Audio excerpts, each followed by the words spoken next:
they make their own food, and we can't make our own food. And then we think, I have no idea how we got a brain, but think about it, how their brains work. They can make their food, make their own food. Look at it, right? Yes? So that's the application part. Now, the mechanism of photosynthesis is very well studied, led to a Nobel Prize in chemistry. This is one of the major area of biology. I will be at some point of time in ecology or someplace, we'll be going into the details of it.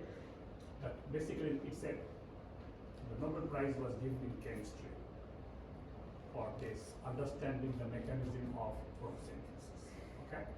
Now, that's the application part. Now let's go to the problem. It says, this is the reaction. Okay? What does it say? 6 moles of water reacts with 6 moles of carbon dioxide. It's a balanced equation, producing 1 mole of glucose. This is glucose, okay?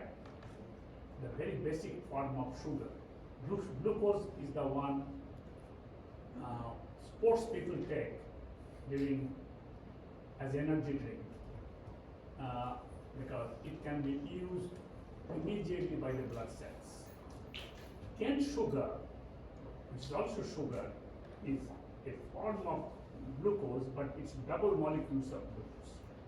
So it has to break down into glucose. So that's why many of the sports drinks have direct sugar. That is what you call instant energy. It produces 6 molecules or moles of oxygen. You see that? But then what is the most important thing here? It needs 2,803 kilojoule of energy. This is an endothermic reaction. I found they could get the energy from the sun. That's why photosynthesis works. Most of the plants do photosynthesize during the daylight. And it's fantastic life cycle. It has been studied well. That's not my domain of research. I don't understand much. That why plants and trees, they shed leaves during winter time, because now you see the sun rays are not that bright. So they start minimizing photosynthesis. So they, just like bears during winter, they hibernate, the plants. So basically they set up the leaves because they are not able to photosynthesize during winter time. And they use their stored up food for sunlight. But they look at the trees won't die because they have sufficient sugar in their inside them. They have stored it, and they have water, so they survive. You see how beautiful it is? Okay. So now this needs this much of kilojoule of energy, right? So I'm trying to give you a context that numerical problems are not necessarily mathematical problem. Mathematical part is one part of the problem, but you can get a lot of information from a numerical problem. You understand? I might give you some questions. I'll give you a numerical problem and say, okay, what do you get from this? And I'll ask specifically, for example, from this reaction, which of the following is very relevant in photosynthesis? Example, I'm saying. So, and if one of the answers is making glucose or making plants making their own food, that's the most relevant, correct? Almost using things which are used in nature, right? You see that? Okay. Now let's go to what is saying. Calculate the solar energy required to produce 75.0 gram sugar. How much solar energy is needed? Got it? So there is two things here in this photosynthesis. Why it is called photo? Photo means light, because it needs sunlight, some part of sunlight, not all the part of the sunlight. That's why it is photosynthesis is more active during summer, bright sunlight days. Also, the catalyst, there's a catalyst inside it's called chlorophyll. It's a complex organic molecule stored on the leaves, the green part. That's why the leaves are green color, but chlorophyll could be of different types. That's the catalyst. But important point is, in order to produce glucose, energy is needed. So if you look at the problem, so I gave you a little lecture on photosynthesis, correct? Because this is so relevant. This is not doesn't happen all the time, because this is a very relevant area of chemistry and biology. This is one area where chemistry and biology and environment and ecology, they all merge together. That's why what you call it science. Okay? What information do you have? I'm going a little slow so that you understand why we solve problems. Is it boring algebra? Maybe, but you have to think beyond that, okay? Look at it. It's asking how much solar energy is required to produce 75 gram of glucose, okay? What information is given? 1 mole of glucose is produced, you need 2803 kilojoule of energy. Do you see that? Yes? Yes or no? Okay, so let's write that information. So once you decipher the problem, okay, then you should write this is 1 mole, how much?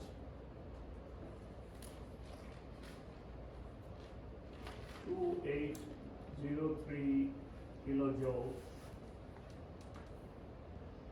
needed. Professor B, Yes, we can't see that.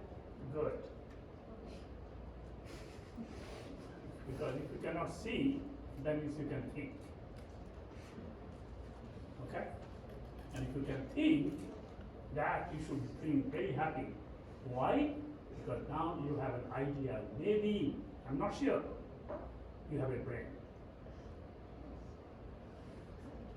And then, if you have a brain, which sometimes I doubt whether I have, because sometimes I'm frozen. Okay? And then you should be proud. Oh man, what do I do with my brain? Okay? Okay? Keep it for future use. Okay? Needed for to make 1 mole glucose, C6H12O6. Glucose. Then the question is asking how much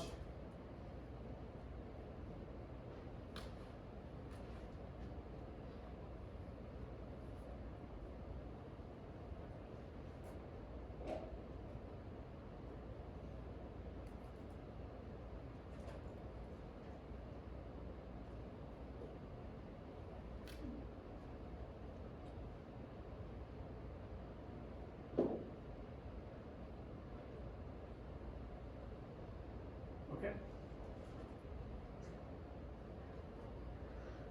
Now, it's very important. In the exam time, because of your anxiety, I understand that, okay? I was terrified when I was undergraduate student like you for exam. Okay? I was otherwise extremely good. Many of you will consider that as 750. You forget the decimal. So be careful. Mentally, you are not putting this one because of your anxiety. You put 750, some of you put 7.50. So you have a starting problem. Just like your car has a starting problem, you have a starting problem. I'm telling it in a funny way, but that precisely happens. Okay? Got it? What do you need? Think of it. Do this yourself. So what do you need? You need one information. That's molar mass. Correct? So let's give the molar mass. Whose molar mass you need?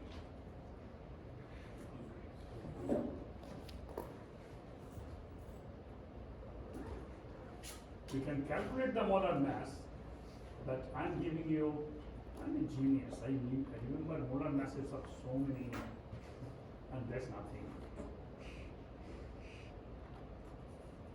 Okay. Check this, am I correct or not? 6 into 12, carbon is 12. 6 into 12, why 6? Carbon molar mass is how much? 12, and there are 6. Stupid. So that is 6 into 12, correct? 76. 72, okay. How many hydrogen? 12 hydrogen. 12. I'm just putting one decimal. 6 oxygen. 6 into 16, 96. How good you are in mental calculations? 96. Okay? So how much?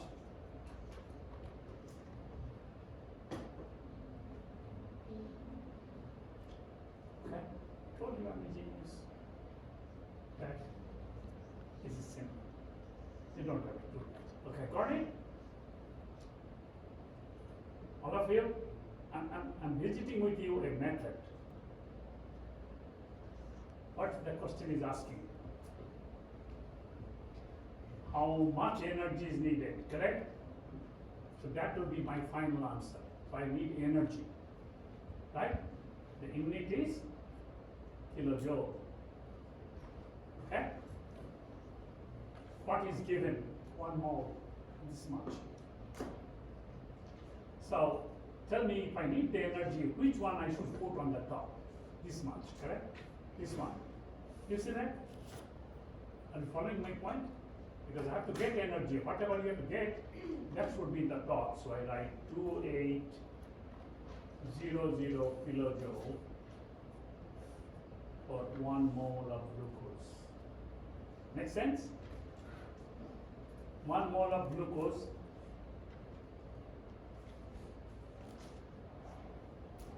needs for production so much of energy. Put a plus sign because you are needing energy. Okay? But if you don't put a plus sign, it is understood it is plus. Now,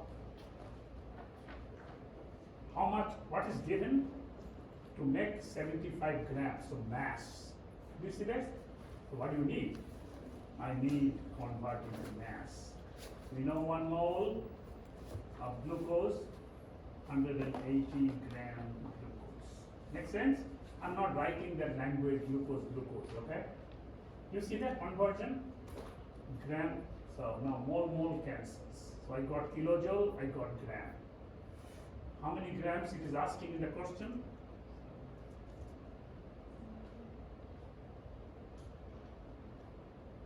What's the final answer I got? Unit, don't calculate. Because if you're not getting the unit, somehow it is wrong. Don't use the calculator because you're wasting your time. And then it will be confusing. Tell me the answer. 2,800 multiplied by 17. Why kilojoule? Because the number is mole. If it's very small, then we say joule. Aren't you supposed to have a 3 on 2,803 Where? on your kilojoules? That's supposed to be. Who is that? Thank you. Yeah. So that was a mistake, but it won't kill you. But you understand, you are correct, okay? But because It's it's a talks about a question. good. It gave the molar mass in the book as 180.2. Does it matter? Or Or they get the molar mass in the book? it did. How much? How much it is? 180.2 grams per mole. So you use 180.2. If I give you 180.0, then you use 180. I will give you the molar mass, okay? I just approximated it, okay? So I put 880.2. Good. So molar mass will be given. So what is given in the test paper? Use that. Don't hunt for it and calculate because right? Okay. Tell me. How much is the answer is given, but are you getting the answer or not? I have a question. First, let's get the question answer. Why did the textbook set it up the way that it did? Hold on. So the answer is 1 point is 1.17. Then I'm coming to you, okay? 1.17 10 to the power 3. I'm just copying, okay? Is that the correct answer you are getting? Yes. Yes. 10 to the power 3. Okay? Or this is a scientific notation. How do you write it the other way? 1170 kilojoule. Correct? Yes or no? Yes or no? So in the exam you will get 1, not 2. Now who is the student who is asking me a question? Yeah, tell me. So the way that the textbook set up the problem, they found the mole, like the moles for the glucose. But then they like multiplied it by some equation and I don't know. See, what I suggest, either you follow the way I'm doing or you follow the way the book is doing. I mean, ultimately the goal is same. Okay. But don't follow two methods. Whichever is convenient and make you understand. You understand? There are ways of converting. So whichever way you feel comfortable, use that one only. Don't use too many. Yes? Got it? You will do, this is the thing I'm asking you. Your quiz will be on Friday, correct? This Friday. I think I changed the syllabus and made it that right Friday. Otherwise, I'll make an announcement in Google View. Friday, okay? In the class, inside the class. What would be, how do you study? I know I told you, okay? That pattern of study. This is the part where you need to think of the conceptualized aspect of it. Okay? You have seen that in test 2 we got quite a number of questions like this. So you will again get it. Okay? Now we go to the area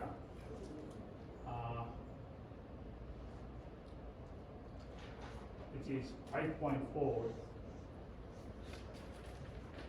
I'm using the same heading, calorimetry. Calorie means heat, energy, metry means the method. So that we'll do 2 experiments in the lab based on calorimetry. A coffee cup is a very nice, cheap example of a calorimeter. A calorimeter basically means a thermocol example. A good calorimeter, of course, would be much more insulated. So the idea is a heat, coffee cup,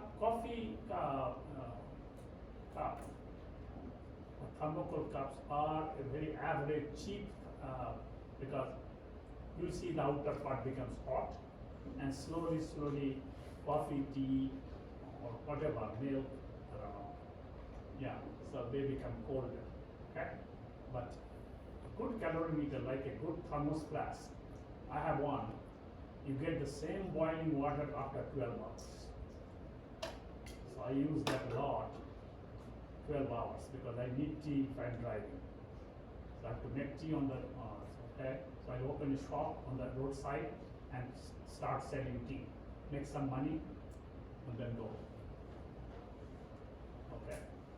Calorimetry, okay? So the formula I'm telling you the essence of the story. This you should remember.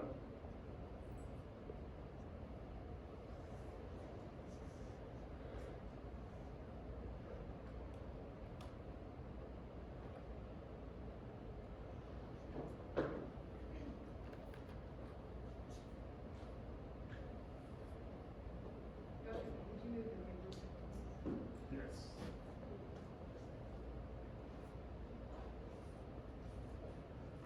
Formula used in calorimetric heat is equal to mass multiplied by specific heat multiplied by temperature change.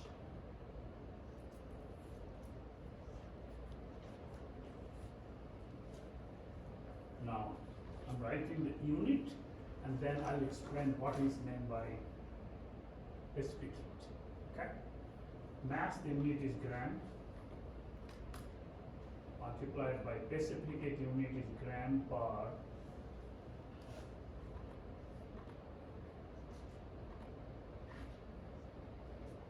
degree Celsius. Stupid. Calorie are basically, sorry, let's use the word joule per degree Celsius per gram. I'll come to the definition, okay? That's the unit. Multiplied by temperature change would be degree Celsius. So ultimately what you get? 10 gram cancels, degree Celsius cancels, so you get joule energy. Okay, got it? Yes or no? No? Okay. The formula is M into S into delta T. Mass multiplied by specific heat multiplied by the temperature change in degree Celsius. The unit of mass is gram. So if it is kilogram given, you convert it into gram. Unit of specific heat is joule per degree Celsius per gram.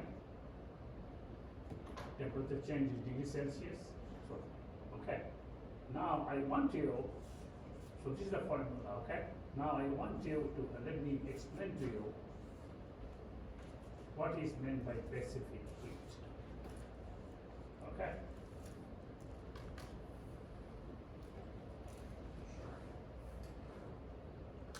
Now if you see the what I will write here.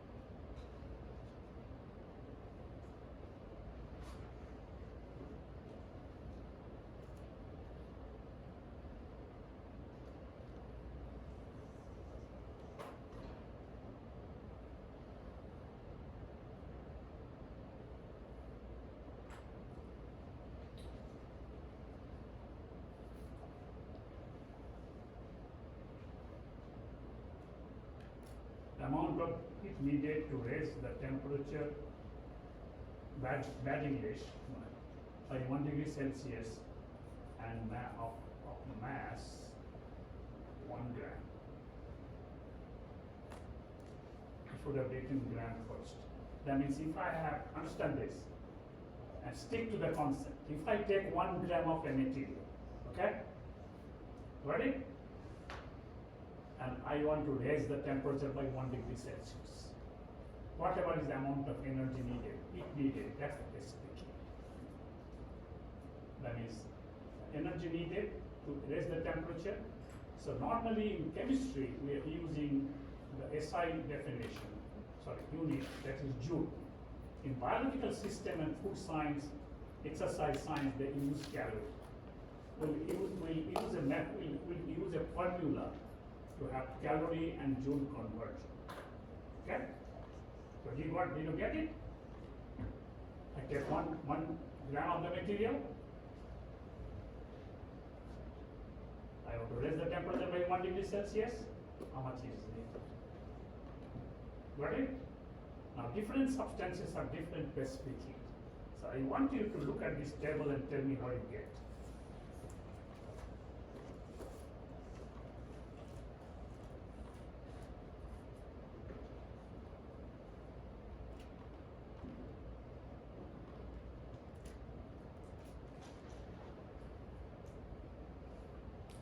So concentrate. Let's take 1 or 2 examples, okay?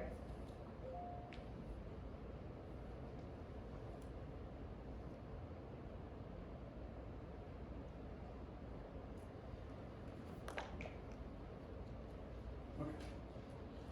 Just so when I'm trying to understand something from the data, I just select some data and then see, okay, what do you see here? Each of these 3 selected material has different specific heat, correct? Which has higher specific heat out of the 3? Water. You see that? Yes? 1. So that what does it mean? Let's understand each of them. If I have 1 gram of aluminum and I have raised the temperature by 1 degree Celsius, how much heat is needed? Joule? 0.9 joule. Got it? Yes or no? All of you. I take 1 gram of copper, raise the temperature by 1 degree Celsius. How much heat I need? 0.385. Close to 0.4. Correct? Which requires more heat between aluminum and copper? Aluminum. So that means what? This one, copper, gets heated to the same temperature, then it's 1 degree compared to aluminum. You need less heat. Correct? So if we have these 2 wires and you raise the temperature by 1 degree, which one out of this will absorb more heat? Aluminum. Correct? The question is, this basically gives you an idea, right, which one is more thermally conductive. Okay? Thermally conductive. The other one is, which one retains more heat? These 2 questions. Okay? Now, look at water. The difference is much more, correct? That is, if I have to heat 1 gram of water by 1 degree Celsius, I have to provide more heat. That's why you see, when you are in the kitchen, you have to wait for long. Time is not a factor. That means you have to put more energy to raise the temperature of water. That means water can hold lot. That means if I raise the temperature by 1 degree Celsius, water has how much heat is now available to the water molecules? 4.184 gram. Sorry, joule gram. So water can retain more heat, whereas copper does not retain that much of heat because it conducts. It's a heat conductor. That's why when you touch metal wires, you see that, or any metal container, you see the ends are very quickly heated because it's conducting. So conduction is one way of transmitting heat. It's not retaining the heat. Whereas water, it will retain. That's why you see, if you have boiled some water or heated some water, you see that it remains heated for quite some time because you can put your finger, you see still the water is hot. But if you take a copper vessel or an aluminum vessel and heated it and then keep it outside within maybe a couple of minutes, you see it has become cold again completely. The heat has now gone. So this gives you, specifically gives you an idea how much heat is retained by an object. Okay? Makes sense to you? Now, the important point is, if, take any one example, say take example of copper.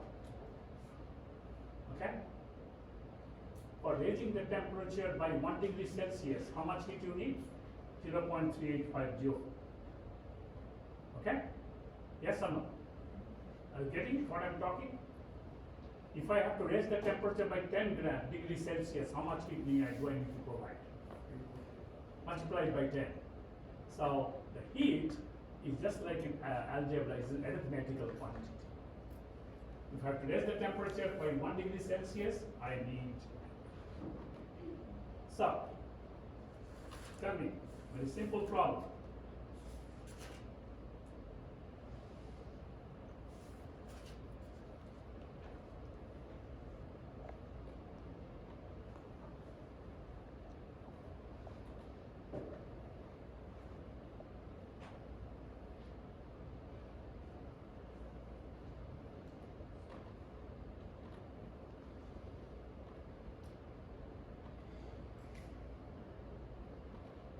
Could you move the paper over, please?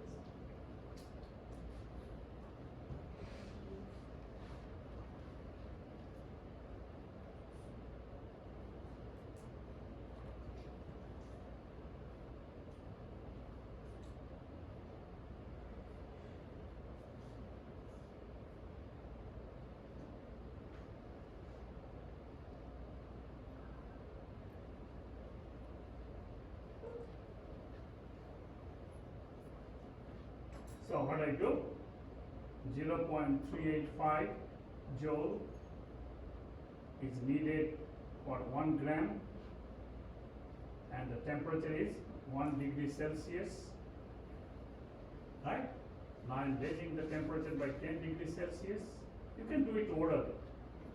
Easy. 10 times, correct? So it will be 3.85 joule.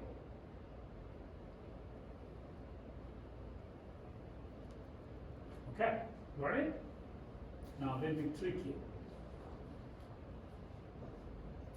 What will be the temperature if 3.85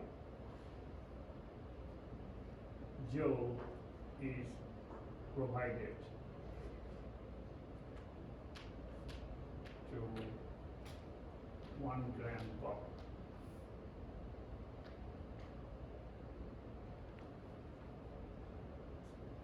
What is the temperature? What would be the temperature rise, or what would be the temperature rise if 3.8, same amount of heat I'm giving? Okay? What will be the temperature rise if it's provided to 1 gram water?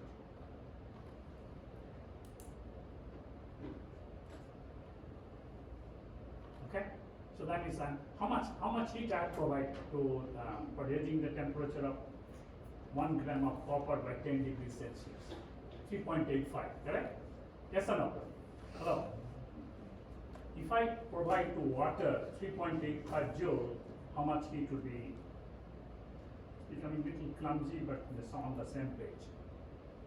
Okay? So, what's the specific heat of water is given? 4.18. That will be given to you. 4.185. It will be given 4.184.